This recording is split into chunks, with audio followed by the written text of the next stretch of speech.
L'idée de Performing Arts, c'est de prendre la collection du Centre Pompidou, enfin des œuvres qui appartiennent à cette collection, et de les présenter sur la scène du théâtre du Centre Pompidou, avec des régisseurs qui vont intervenir sur scène. Moi, je ne modifie pas leurs gestes, c'est-à-dire je ne modifie pas la manière dont ils vont installer telle ou telle œuvre.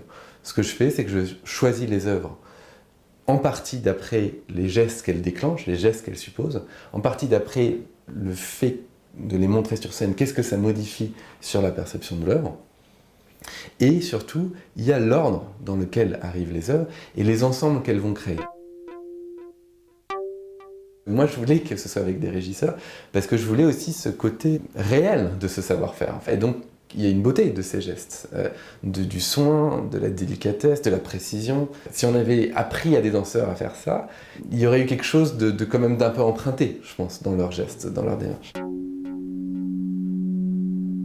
Il y a une vraie dimension chorégraphique dans l'organisation du temps, en fait, qui n'est pas d'habitude dans une exposition.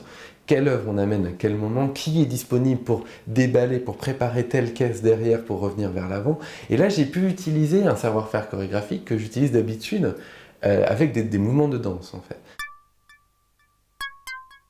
Il y a un travail énorme parce qu'en fait, la collection, elle est gigantesque. Il y a 120 000 œuvres. Et finalement, j'en ai vu quand même plusieurs dizaines de milliers pour aboutir à une section d'une vingtaine d'œuvres qui n'est pas du tout représentative du Centre Pompidou. Et là, c'était l'idée de dire, bon, on ne va voir que 20 œuvres, mais on va leur accorder un temps qu'on ne peut pas leur accorder habituellement, ou qu'on ne leur accorde pas de fait habituellement.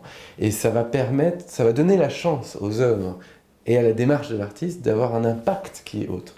Le fait que présenter des œuvres puisse devenir en soi un projet artistique, c'est vrai que ça brouille un tout petit peu la limite entre ce qui est de l'ordre des œuvres elles-mêmes et de leur présentation. Mais c'est un hybride, c'est vraiment un hybride, parce que c'est aussi une exposition où j'ai essayé de ne pas instrumentaliser les œuvres pour ma propre dramaturgie, et même de leur donner une place qu'elles n'auraient peut-être pas forcément, je dirais, dans un musée.